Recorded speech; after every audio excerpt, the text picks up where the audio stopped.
Vrtec Pobrežje že vrsto let sodi med tiste vrtce, ki v svoje vrste sprejemajo pravzaprav vse otroke, tudi tiste s posebnimi potrebami.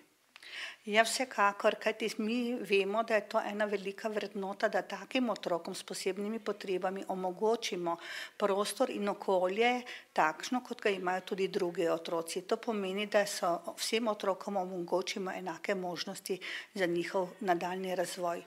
Kako pa otroci sprejmejo drugačne otroke? Glejte, dejansko pri otrocih nikoli ni bila zavora, ne nikoli prej in ne sedaj. Ti otroci se s pomočjo vzgojiteljico dejansko pogovarjajo in sprejemajo otroke take, kot so. Zakaj ste se pravzaprav vključili danes v to akcijo v Mednarodnem dnevu invalidov in v svoje vrste oziroma k svojim otrokom povabili ljudi, ki so drugačni?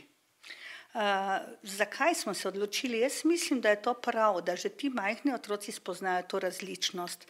Če so pri nas že otroci, ki so sedaj invalidi in bodo tudi enkrat odrasli ljudje, je prav, da tudi spoznajo, da ljudje rabimo različne pristope, tako do otrok, či so posebne potrebe imajo, in tako tudi do odraslih.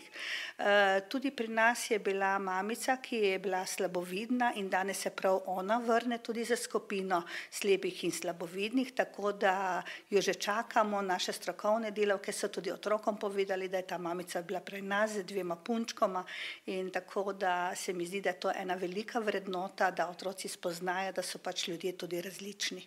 Danes ste prinesli kar celo škatlo različnih očal. Kakšna očala, kaj pravzaprav ponazarjajo ta očala? To so v bistvu očala, da lahko ostalim predstavimo slabovidnost, recimo glavkomske, sive mrene, da si ljudje znajo predstavljati, kako človek sploh, ki ima takšno izgubo vida, vidi. Da je recimo zamegljen en del očesa, da se gleda skozi tako meglico, da je zoženo vidno polje, skratka, da tudi ostali vidijo te stvari, kako vidiš, če slabše vidiš, kakšna je razlika. In kako so otroci to sprejeli? Bili so zelo veseli, radi so pogledali, skratka, znali so si lažje predstavljati to slabovidnost, kot pa zgovor, da bi nekdo jim samo pripovedoval.